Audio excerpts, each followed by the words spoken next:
Les sujets du jour de la revue fiduciaire. Premier sujet de notre JT. Acompte de CFE. Les redevables de la CFE peuvent prendre connaissance de leur avis d'acompte de CFE 2024 dans leur espace professionnel sur impôt.gouv.fr. Ce premier acompte doit obligatoirement être acquitté avec un moyen de paiement dématérialisé au plus tard le 17 juin à minuit.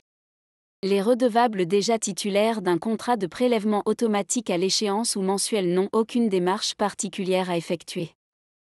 Les autres doivent valider leur paiement en ligne avant la date limite.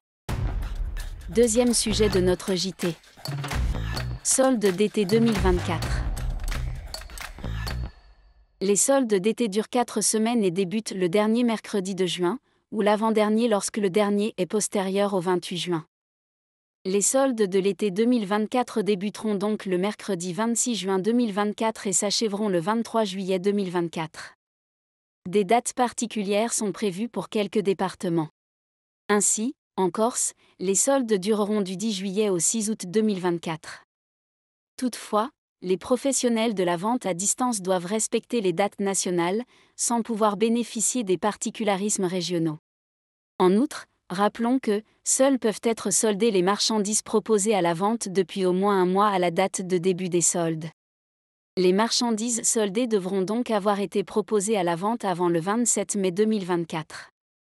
Le non-respect de cette règle est assorti d'une amende qui peut atteindre 15 000 € pour une personne physique et 75 000 € pour une société. Troisième sujet de notre JT. IJSS maladie-maternité en période de référence incomplète. Un décret du 12 avril 2021 avait prévu que, pour les arrêts de travail prescrits à compter du 1er juin 2024, de nouvelles règles de calcul des indemnités journalières de sécurité sociale de maladie-maternité s'appliqueraient en cas de période de référence incomplète. Cela vise ici les cas d'interruption de travail involontaire, comme la maladie ou le chômage, ou les cas de début ou de fin d'activité en cours de mois. Des mesures transitoires avaient été fixées pour les arrêts de travail prescrits du 15 avril 2021 au 31 mai 2024.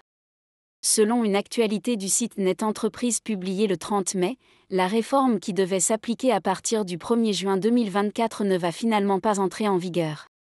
Le site Net Entreprise indique aussi que les dispositions transitoires prévues par le décret du 12 avril 2021 sont pérennisées et s'appliquent aux arrêts de travail prescrits à compter du 1er juin 2024.